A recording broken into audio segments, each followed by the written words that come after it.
Prime suspect in murder of Multimedia University student Sylvia Kemunto surrender to police. Welcome to Kisii Informer Hub, your number one online channel from Kisii region that brings you all the happenings. Please consider subscribing and turning on the notification button so that you get notified anytime we post. Now, there is a story that has been trending over the murder of Sylvia Kemunto, a first-year student in Multimedia University. And of course, right away as we speak, Philip Eric Mutinda, the prime suspect in the murder of Multimedia University, a student Sylvia Kemunto, has surrendered to the police at Sultan Hamoud, Makueni County. Mutinda, a first-year electrical engineering student also at Multimedia University, is believed to be behind the murder of Kemunto, whose body was discovered on Wednesday night in a water tank at the rooftop of a hostel within the institution compound. Kemunto, a first-year mass communication and computer science major, disappeared under mysterious circumstances on Sunday, March 3rd, 2025. Her mother, Teresa Kwamboka, who lives in Kawangware, had sent her upkeep money through a church elder's phone. When she tried to confirm whether her daughter had received the funds, her calls went unanswered. And this growingly concerned Kemunto's mother traveled to the university only to discover that her daughter was missing. The school management confirmed her absence, prompting the mother to file a report at Langata police station, where an occurrence book (OB) entry was made. On the day of her disappearance, Kemunto's roommate had gone to church, leaving her alone in their block B, room number 90. Investigations also revealed that Kemunto's boyfriend, Philip Eric Mutinda, visited her room around 1 p.m. that day. Eyewitness accounts suggested that Mutinda was seen struggling with a suitcase allegedly belonging to a Kemunto as he moved it from her room on the third floor to his own residence in Block E, room number 301. Later that night, Mutinda's roommate reportedly noticed that the suitcase in their room, but it was missing the following morning.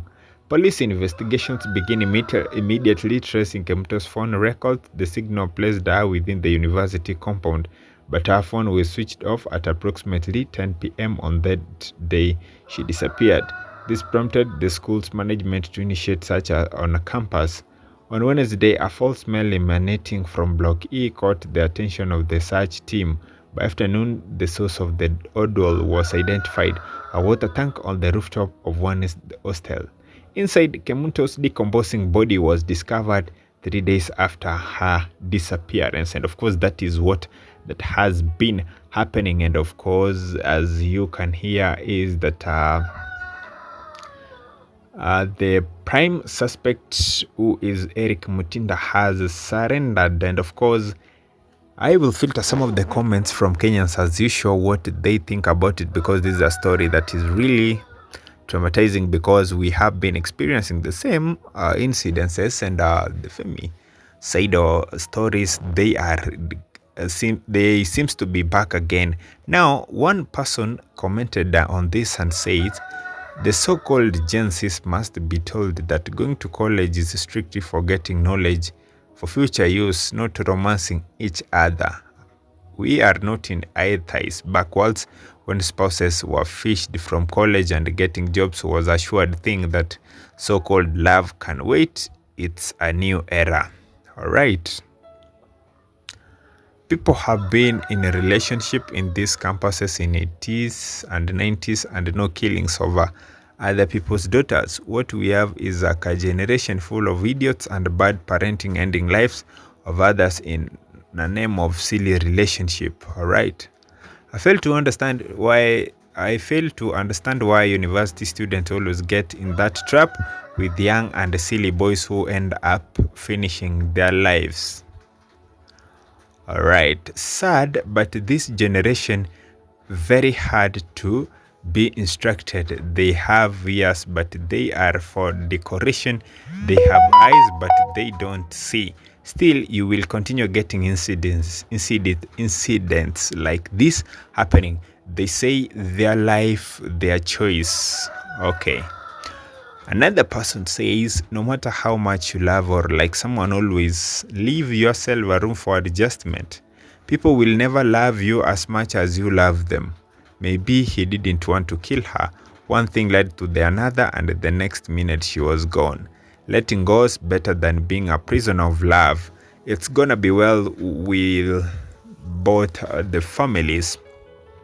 And also, for according to me, I can say the things you watch, the song you listen to matters a lot. Through this point can be ignored, but it matters when you watch a lot on horrors and the spirit enters you slowly by slowly, and you will be there fearing nothing. You can do anything you want. Unashika mtu kisu kwa vitisho kisha na maana. Jokes, songs and movies matters a lot, right? This guy just ruined his entire life. Imagine living behind bars for the rest of your life. Alright, sending my condolences to the family and the university. This kind of story is too sad, but such kind of stories normally happen every year. I know they are normally different kind of stories. Alright. Woi, so inhuman, our sister at danger. Stop killing, it does not solve, right? Never joke with somebody's life. Blood haunts. Alright, another person comments and says campus or college love is fake. Alright, another comment here. We should stop kindly judging and arresting the boy child. Until proven guilty, Kenya has become a place where a law is not followed, which constitution says arrest husbands, wives, girlfriend, boyfriend when something happens. Alright. Don't give someone the whole of your heart. Give it some room for expansion and contraction. Right, that means basically you prepare for disappointment, and of course dust is constant. That's what the comment is basically meaning. All right, can imagine that both parents are going through so sad. All right, why kill someone's daughter? God have mercy. All right, I fail to understand why university students always get in that traps. Young and silly boys who end up finishing their lives. Ladies, you should be vigilant. Don't engage in a unnecessary relationship. There is time for that. All right.